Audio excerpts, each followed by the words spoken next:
Hello నమస్తే అండి, welcome back to Shimla kitchen. ఈరోజు మన కిచెన్లో బాంగడా ఫిష్ కర్రీని ఎలా ప్రిపేర్ చేసుకోవాలో చూద్దాం. వచ్చేసండి. ఇక్కడైతే నేను స్టవ్ ఆన్ చేసేసుకొని ఒక ప్యాన్ పెట్టుకొని ఇందులో కొద్దిగా ఆయిల్ పోసి ఆయిల్ హీట్ ఎక్కాక కొద్దిగా ధనియాలు, ఒక స్పూన్ మెంతులు, ఒక స్పూన్ మిరియాలు, ఒక స్పూన్ జీలకర్ర ఇవన్నీ వేసేసుకొని బాగా ఫ్రై చేసుకుంటున్నాను. తర్వాత తురిమి పెట్టుకున్న ఒక కప్పు పచ్చి కొబ్బరిని కూడా ఇందులోకి వేసేసుకొని బాగా ఫ్రై చేసుకుంటున్నాను. అలాగే కొద్దిగా పసుపును కూడా వేసేసుకొని బాగా కలుపుకుంటున్నాను.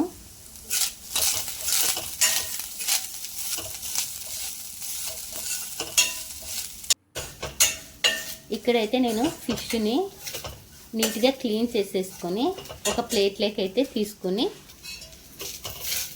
పక్కన పెట్టుకున్నాను.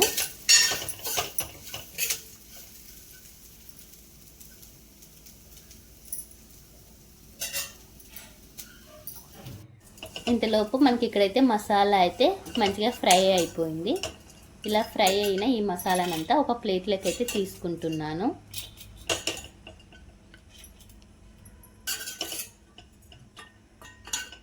ఇలా అంతా ఈ మసాలా చల్లగైన తర్వాత ఒక మిక్సీ జార్ తీసుకొని ఇందులోకి వేసేసుకొని అలాగే ఇందులోకి కొన్ని వెల్లుల్లి రెబ్బలు, అలాగే కొద్దిగా అల్లము, టేస్ట్కి సరిపడా చిల్లీ పౌడరు, అలాగే టేస్ట్కి సరిపడా ఒక స్పూన్ సాల్ట్ని వేసుకుంటున్నాను.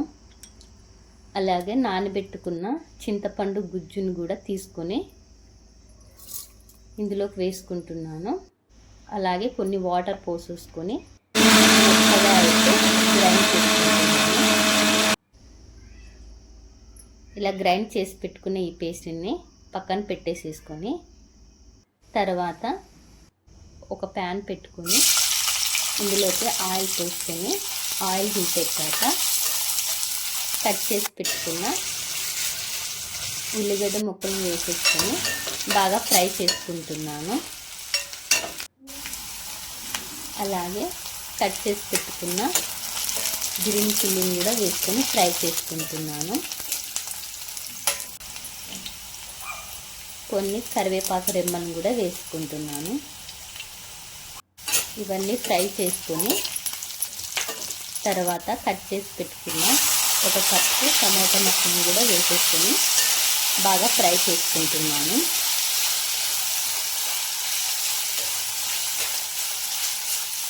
టమాటా ముక్కలు కూడా సాఫ్ట్ అయ్యాక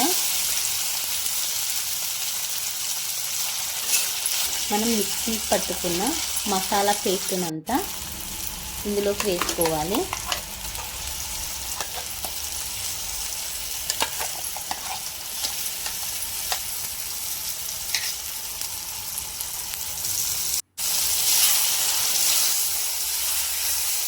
ఇలా వేసేసుకొని ఒకసారి బాగా కలయబెట్టి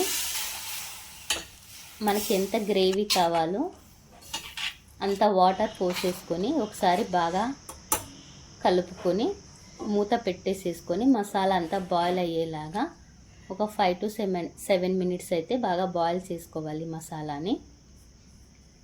ఇక్కడైతే నీట్గా వాష్ చేసి పెట్టుకున్న ఈ ఫిష్ని తీసేసుకొని 2 ముక్కలుగా అయితే కట్ చేసేసుకొని ఒక ప్లేట్లోకి అయితే తీసుకుంటున్నాను.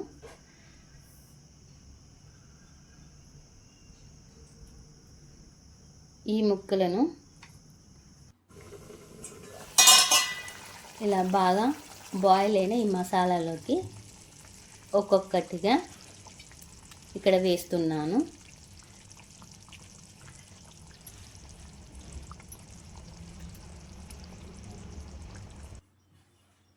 ఇలా అన్నీ వేసేసి లో ఫ్లేమ్లో ఒక 10 మినిట్స్ అయితే బాయిల్ చేసుకోవాలి.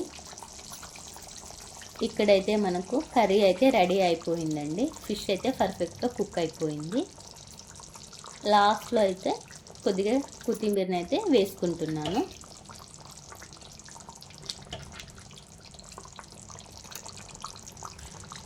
ఇక్కడైతే మనకి కర్రీ అయితే పర్ఫెక్ట్గా రెడీ అయిపోయింది.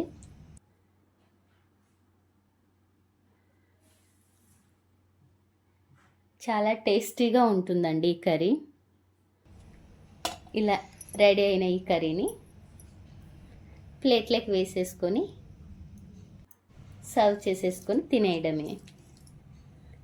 చాలా టేస్టీగా ఎమ్మీగా ఉంటుంది. తప్పకుండా మీరు కూడా ట్రై చేయండి. ఎలా వచ్చిందో కమెంట్ కూడా చేయండి. So please like, share, subscribe to my channel.